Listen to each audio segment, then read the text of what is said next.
adulting! Welcome back to Adultings kung saan pinag-uusapan natin ang tungkol sa adulting. So we will be tackling today the real life realizations and the unexpected life crisis. I'm Lizy and I will be your host for today. So, ngayon, may bisita tayo, may special guest which is very dear to my heart who will be sharing with us um, her experiences about adult life. So, yeah, so let's welcome Mom Ruthie. Hi everyone, I'm Rudy Valdez and I'm working as an instructor at USTP Hasaan. To start pala with our topic for today, I have a question for you, Ma'am. Yes. Saying ng mga matatanda that everyone's they start their lives after graduation. So this is Oh. where the real life is now. Do you agree? Yes, I agree. Siguro when you say life, kanang, it's like the reality.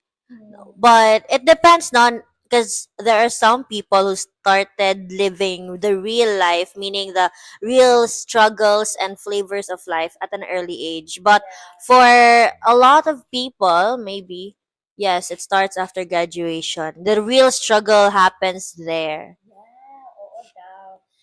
I agree with you, no? Kasi after that, everything feels different, di ba? So, my question for you, how or what did you realize that it's different from being a student?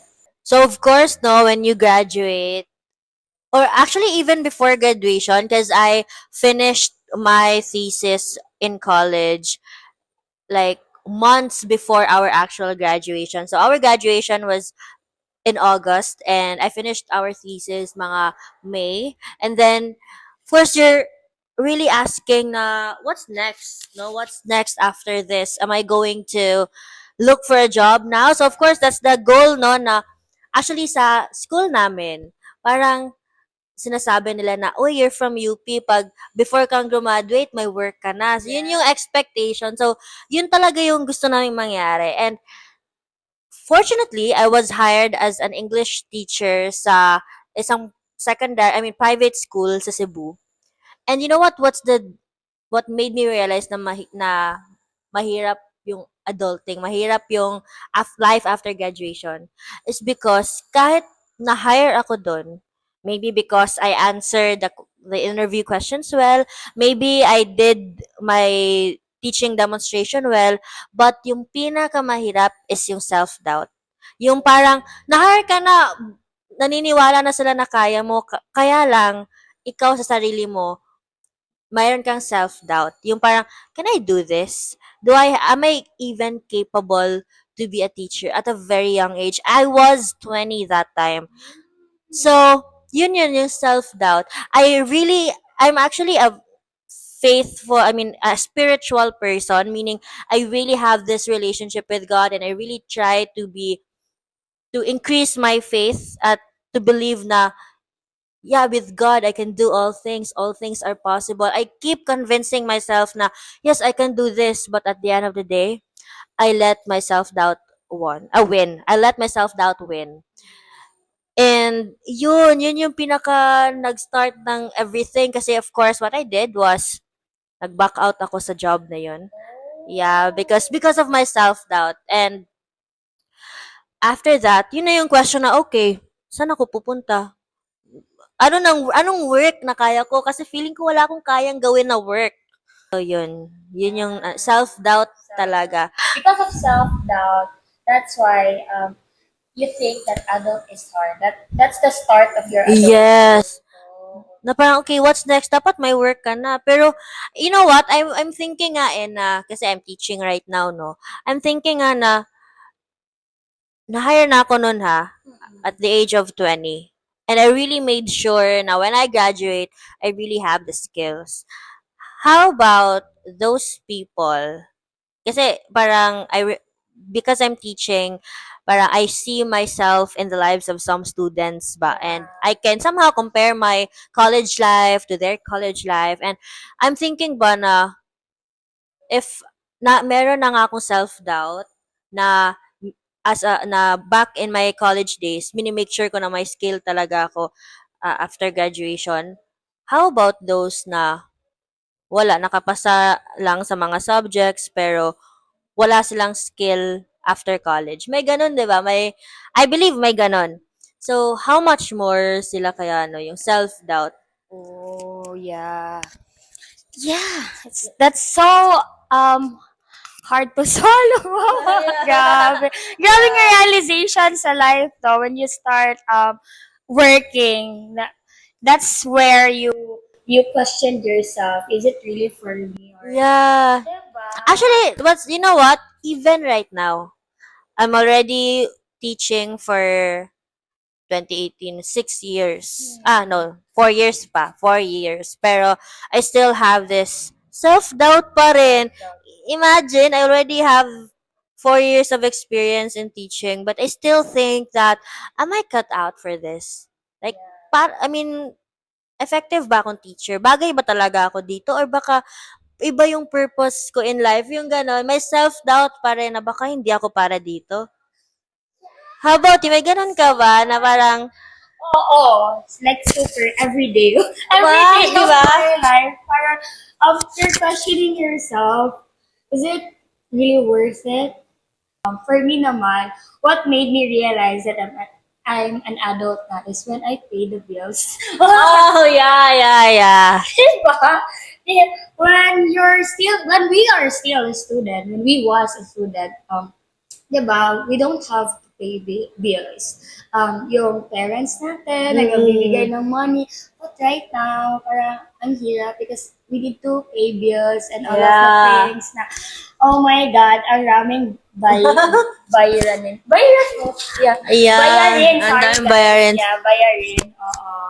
So, I have another question for you. So, since we start no sa pinaka-basic life after graduations. So, alam mo yung feeling na parang life is one big pop quiz na walang study guide daw. So, Yeah. ano yung first adulting moment mo na naisip mong, wait, tama ba tong ginagawa ko? What made you Tama ba realize? tong ginagawa ko? Ano, siguro, related pa rin sa job. And, actually, related siya sa first question, no? So, siguro nung time na nasa isang BPO company ako, kasi, uh, mass Yeah. communication students tayo, 'di ba? Yung tawag dito, yung generalization ng mga tao sa mga communication students is, ay, communication ka, magko-call center ka lang. May ganun may ka lang. Parang may derogatory remarks sila pag narinig nilang communications ka and even sa call center, di ba? Parang may negative silang parang hindi maganda yung parang dating nila or yung iniisip nila. So, yung ano talaga, yung ang tawag dito, yung nasa isip ko talaga, pag-graduate ko, hindi ako magko-call center. Para to prove them wrong. But, because of my self-doubt, the lack of opportunities, hindi pa uso before yung yung VA, hindi pa uso yung ganun before na may, yung mga job postings, pinopost na sa Facebook, walang ganun before. Oh, wala. Merong ganun like Minimo, JobStreet, pero pag mag-apply ka, parang late mo na ma-applyan kasi close na pala yung application. Pero nasa site pa din yung ganon. So, hindi siya ganon ka up to date. So, ang ginawa ko, nag-call center ako kasi syempre, need natin mag-pay ng bills, need natin at least magkapera to pay for what we want. Like, yung pinaka gusto ko talaga ng time yung braces. Inisip ko talaga noon, para magka-braces lang. Okay, Okay. I will swallow my pride. Okay na yun. Sige, hindi ko isipin yung sinasabi nila na, ay, call center ka lang kasi communication. Sinwalo ko yung pride ko na yun kasi para magka-braces. Yeah. So, yun. Now, nag 2 years din ako sa BPO. So, tapos nakikita ko yung mga classmates ko na nasa GMA na, nasa communication officer sa isang government agency. Oh, yeah. Field industry. Nasa field, yung parang, hala, bakit ako nandito sa call center? Parang, tas medyo, to be honest, alam mo ba, hindi ako nagpo-post ng picture ko na nagsusuot ng ID ng BPO company na yon kasi, hindi no, siguro, partly medyo nahihiya ako na hindi ako sa field nagtuturo. Or, siguro, ma-apply mo naman yung learnings mo sa, kasi, hindi no, siguro, partly medyo nahihiya ako na hindi ako sa field nagtuturo. Or, siguro, ma-apply mo naman yung learnings mo sa communication doon. Pero, hindi as bongga. Hindi kasing bongga ng work nila. Yeah. So, dun ko naisip na tama pa ba itong ginagawa ko? Actually, so yun, no? Nag-pray talaga ako na bigyan ako ni God ng work na magiging proud ako na makikita ko yung purpose ko and napunta ako sa teaching. Pero you know what?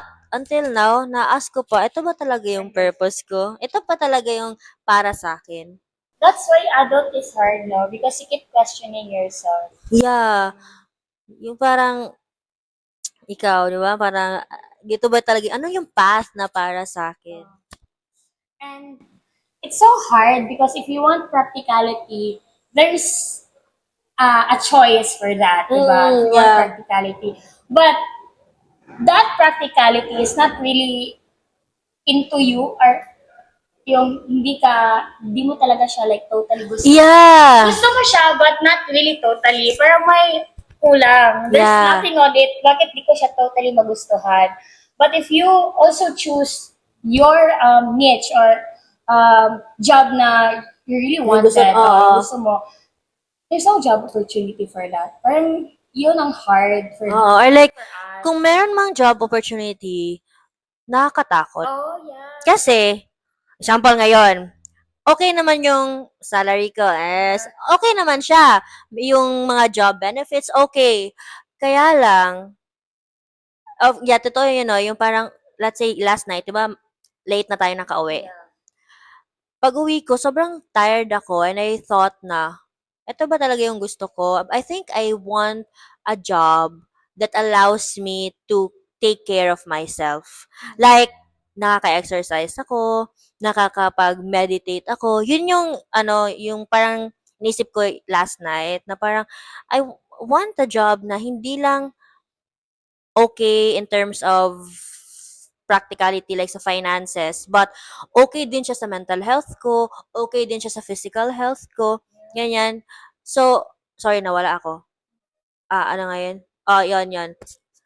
So, inisip ko na what if mag-work from home ako, maghanap ako ng work from home job, pero, or like, yun nga, naisip ko nga, what if mag-industry ako sa Manila, mag-explore ako, kaya lang scary. Kasi what if magsisisi ako kasi hindi kasing pantay yung salary, hindi pantay sa kung anong meron ako ngayon, yung mga benefits hindi kasing ganda. No, so scary siya. Like even if mag-VBA ka, mas stable pa rin yung job ko ngayon. Pero I feel like For long term. Because if you are VA kasi, there's a possibility na, you don't have client after a month, parang gano'n. So, ang daming possibilities for VA na mawalan ka ng job totally. yeah, pero maganda isipin yung work from home. Magandang isipin yung part na you can work on your own. Yeah. You can work anywhere you want. Yeah. Diba? You can work while traveling. So, that's the good thing about VA. But when we say like, if you wanted to have a long-term job, stability, then academe. Academe. Yeah, pero in terms naman of, okay lang siya sa, yun nga, financial implications, but in terms of your mental and emotional and physical na health, no, pero, kaya yun, you need to balance. Question. So for this one naman, it's a deep question. It is what we call deep question at 2 a.m. Oh, deep question at 2 a.m. So let's get into the real stuff, guys. Yes. So, questions about ourselves, especially when it's 2 a.m. in the morning, which is hard for the first question, which is hard figuring out access or figuring out what you actually want in life.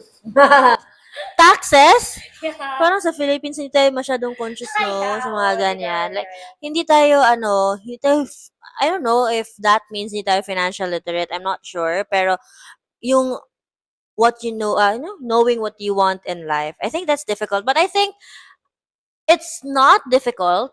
It's just that knowing what you want in life is thinking if you're gonna pursue what you want in life is even difficult. Guess what if you know naman what you want in life, but you're afraid if you're gonna I mean you're confused if you're gonna pursue it or not because but if i-pursue mo yun, Di tapos mag-work. hindi mag-work or like maraming mga consequences, 'di ba? So we still need to think about its consequences if you pursue it. Alam mo, while we're talking about this, I'm thinking na this is, for some people, for sure, especially for those who come from rich families, Yeah. for sure they don't think about, I am thinking na maybe it's not one of their problems. Like, they can pursue anything that they want. Because I think that our main problem, like, as, di ba, we're not that well off. Yeah. Our main problem why we're afraid of pursuing what we want is money. Yeah. Diba? Kaya we can't fail. Because, especially as a breadwinner, I cannot fail. No? So, shout out sa mga breadwinners dyan. No, diba? Totoo, we cannot fail. Because if I fail, what will my family do? Diba? So, they're dependent on me, and what will they do if I fail? So I cannot fail. That's why I need to be careful with my life choices. And even if I want a certain path in my life, I couldn't pursue that because what if I fail, especially in terms of money? What if like mas mababa yung sweldo dun sa gusto kong path? Or what if hindi naman mababa yung sweldo pero or what if hindi naman mababa yung sweldo pero nagbe-base, hindi constant yung sweldo, hindi siya monthly, but project-based, yung ganon. So, what if I cannot provide enough for my family? So, I'm thinking this is like poor people problem, sorry. I'm just thinking na baka poor people problem lang ito, and if you come from a rich family, maybe it's not your problem, no? Like, you can pursue anything. So, I No. think so. Because they have their own businesses kasi. Yeah. Diba? So, it's like generational wealth na din for them. But for us, parang it's so mahirap. Mahirap in a sense that, me personally, I have that kind of problem that I don't know what I really wanted to pursue. What path should I take? Parang, I'm I feel envy. I mean, I feel not totally envy, I feel envy with people who knows what they want in life. The second question is, if you could give your younger self one piece of adulting advice, what would it be? Advice. Siguro, adulting advice, no? Yeah. Ay, adulting advice. Kasi yeah, yung isang adulting advice na mabibigay ko sa younger self ko is, ano, don't be too hard on yourself and enjoy life. Yeah, kasi I think even when I was still younger, I already felt that responsibility of being a breadwinner. And because of that, like, even if I'm still in high school or I was about to take uh, my college degree na, I already know that I'm going to be a breadwinner once I graduate. So, I was too hard on myself. I really ensure that I get the skills that I need in college. I really make sure that I ace our exams. Yung ganon. Because, no, I cannot fail because in the future, once I graduate, I'll be a breadwinner. Yun yung nasa isip ko. So, lahat ng bagay, dinidibdib ko. Konting comments ng instructor, dinidibdib ko. Konting mga, really, parang hindi lang ako pinansin ng classmate ko, dinidibdib ko. Yung parang ganon. So, I hope to my younger self, and even to college students, high school students listening, don't be too hard on yourself and just enjoy life. Enjoy the processes that you're going through. Kasi, lagi natuhulog tong ano natin, yung foam. Kasi, you need that emotional strength once you're an adult, or you're an adult. Kasi, 'di ba, if sa adulting kasi maraming problems. So, for me, how would you handle that well is by having a positive outlook in life. Yung parang, let's say if may problema, sige lang. Yung positive yung mindset mo na, isipin mo na, sige lang, magiging okay lang rin lahat to. Or like, if na-fail ka sa trabaho mo, it's good to have a mindset na, okay, sige, next time. Yung parang hindi mo didibdibin na, I'm a failure. Ano talaga yung ganon? Kasi ganon ako ever since high school. Yung mafe-fail ka lang, yung may sasabihin lang na negative about you, dinidibdib mo, yung parang feeling mo, guguho na yung mundo mo, which is not good pala. So, live life, enjoy the process, and have a positive outlook in life. Yon. So nice. I think ganun ka eh. Oo. Kasi, Diba? for me naman, my advice for my younger self, it's okay to fail. Failure makes you stronger. True. Anyway, I have another question. Yeah, sure. You have advice to your younger self. What thing naman you want na what thing na dapat di mo ginawa sa adulthood? Ngayon? Na pinagsisihan mo, parang gano'n. Actually, pinagsisihan ko siya, pero I can't stop myself from doing it. What? Yung paggagamit ng SPay later, Oh. S-loan. Actually, lalo na yung mga SPay. Yung mga Mga credit, Cred- what do you call that? okay lang sa yung credit cards kasi pay off ko naman siya. Okay lang 'yon kasi hindi ko naman siya laging ginagamit. Like, libanag. Ano lang, pag i-reward mo lang yung self mo. Pero yung hindi na talaga maganda, alam ko, at least no, alam ko na hindi siya maganda. Hindi siya, At least you acknowledge it. yeah, diba? however, However. I know that I regret it, but I don't know, ginagawa ko pa din. Yung pagbibilin sa online shops, tapos pay later. Oh, okay. Kasi yung mga impulsive buying. yun, yung mga impulsive purchases ko. Kasi, alam ko naman na mali, alam ko naman na matataas yung interest, pero ba't ko ginagawa? Yun lang, yun. Kasi I read somewhere na, dapat daw, if you wanna purchase something, you need to pay it in cash. Para, you're not paying for unnecessary expenses like interests, di ba? But, bakit ginagawa natin? Di ba? I know a lot of adults out there do that. Yeah. Pero bakit? I think it's for me lang ha. I think it's kind of like therapeutic Yeah. in a way na sad, no? Pero, yeah. Yung, alam mo yung pag sad ako, pupunta ako sa Shopee to browse. No, not to browse, but to look at my shopping cart. Because, di ba, ang daming laman ng shopping cart natin eh. Tapos, I look at my shopping cart, and whenever I'm sad, I look for things that I can check out and place an order of. Oh. So, parang I siyang, mean, I can relate. no, tas, actually, of course, parang, gina-justify ko yung actions ko. Actually, while, You're gaslighting yourself. yeah, tas pag kiniklik ko na yung SPay later, sabi ko, ay, mangungutang ako? Tapos sabihin ko sa self ko, ay hindi, kasi para pag-deliver, hindi na need ng driver na hintayin ako. Need niya lang iwan sa guard yung parcel. Justification! Yeah, pero no, yun yung nire-regret ko talaga. Sana mabago You can ko. handle your finances well. Parang ganun na. Oo, mahirap siya. Mahirap kung wala ka namang finances. Like, yung finances mo naman is ubos na. Pero, paano ba gawin yun? My gosh. It's actually pinaka-difficult na adulting I can problem. relate to that. But aside from that, since I use pay later because my credit limit is only 1,000 kasi I didn't use it often. So parang okay lang siya, ganon. So, but aside from that, one thing that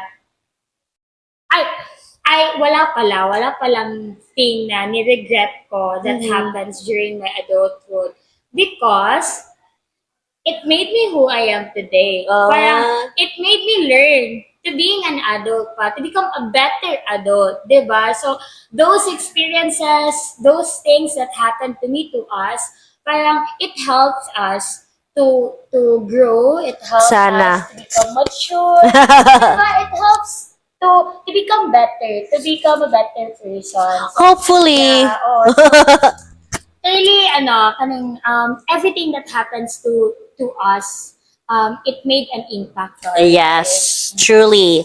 So, yan lang. I hope you learned something from our podcast Yeah, today. true, of course. Yun na yun, guys, no? I really enjoyed our topic for today, especially because of Mom Ruthie here. She really, speaks from the heart. Yes. Experience. So, parang relate na relate tayo dyan. So, yes, guys. So, that's it for today for our episode, Adult Things, the Quarter Life Crisis. Tandaan, life crisis means you're growing and you're maturing. So, kahit pakiramdam mo minsan parang binabagsakan ka na, just keep going. So, Yeah. So, thank you so much, Ma'am Ruthie, for the last No episode, problem. for the learnings, of course. So, I know everyone who's listening right now have, gain something from our topic today. So, yes, thank you and have a great day, everyone. We'll see you on our next episode. Bye-bye.